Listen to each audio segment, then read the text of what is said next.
mianatra sy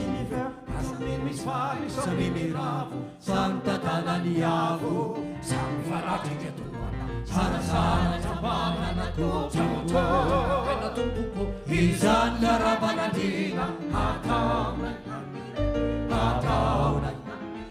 Ataonay amin'olon-tiana.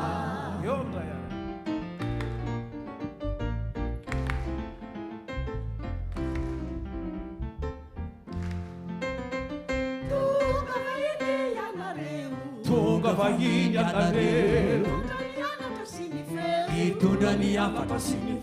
samy mifaly samy miravo tantanan'ny avo samy manatrik'entoana Sarasara ambaka tompoko izany Arahaban'Andriana Ataonay amin'olon-tiana. Lalao reno Ataonay ampiny anatra soa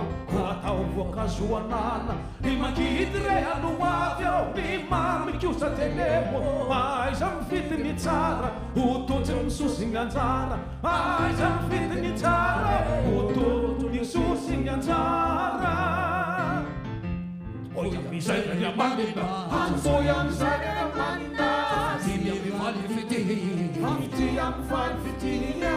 Ranona tonga direnena Nakizani varavarata Vararano tonga direnena Nakiza varasarasare Sarasara ambaka tompoko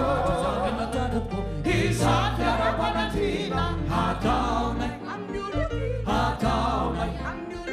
Ataonay amin'olon-tiana. Lalao reno Ataonay ampiny anatra soa atao voankazoanana ny mangidy re aloavy ao ny mamikosa telemo aiza mifitiny tsara ototsy misosiny anjara aiza mifitiny tsara oto misosiny anjara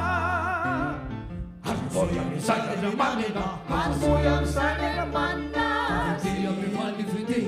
Famtia mifaly fitiya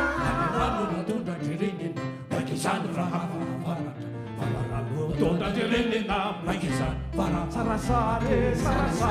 ambaka tompoko